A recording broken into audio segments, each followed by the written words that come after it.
The discovery that passing an electric current through water would split it apart was made quite soon after the discovery of current electricity itself.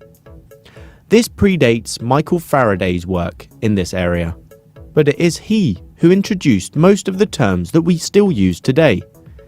Electrolysis was named by Faraday. Though not an exact translation, it means to use electricity to split something apart. Let's remind ourselves of the equipment that we use in electrolysis, almost all of which was named by Faraday. The cell has a positive anode and a negative cathode. The electrodes connected to the cell have the same name and charge. The liquid being electrolyzed is the electrolyte. Pure water is a very poor conductor of electricity, as free ions charged species are needed to carry current in the solution.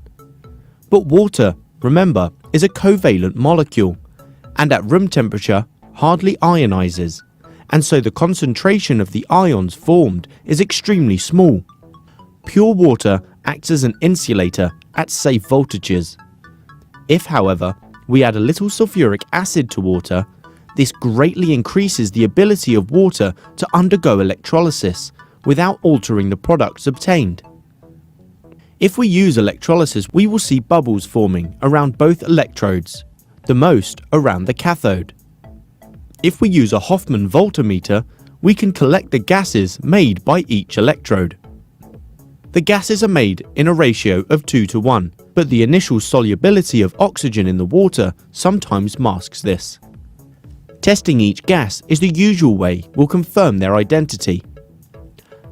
Let us look closely at what's happening.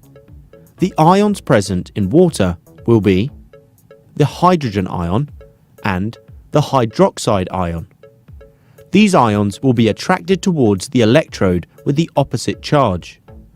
To use Faraday's own words, I propose to distinguish these bodies by calling those anions which go to the anode and those passing the cathode cations. At the anode, we see oxygen being made. This is a loss of electrons, which go into the anode, and so is an oxidation reaction. At the cathode, we see hydrogen being made. The electrons gained are provided by the cathode. This is a reduction reaction. Combining both reactions that are taking place simultaneously, we get a redox reaction. Notice that the balanced equation gives the gases a 2:1 ratio. Remember oil rig as a way of tracking electrons in a redox reaction. If water is acidified with a hydrochloric acid, the reaction is altered due to the presence of the chloride ions, Cl negative. In this case, it's the chloride anions that are oxidized and not the hydroxide ions, so chlorine and not oxygen is made at the anode. The combined reaction is again a redox, with the gases each being made in equal amounts.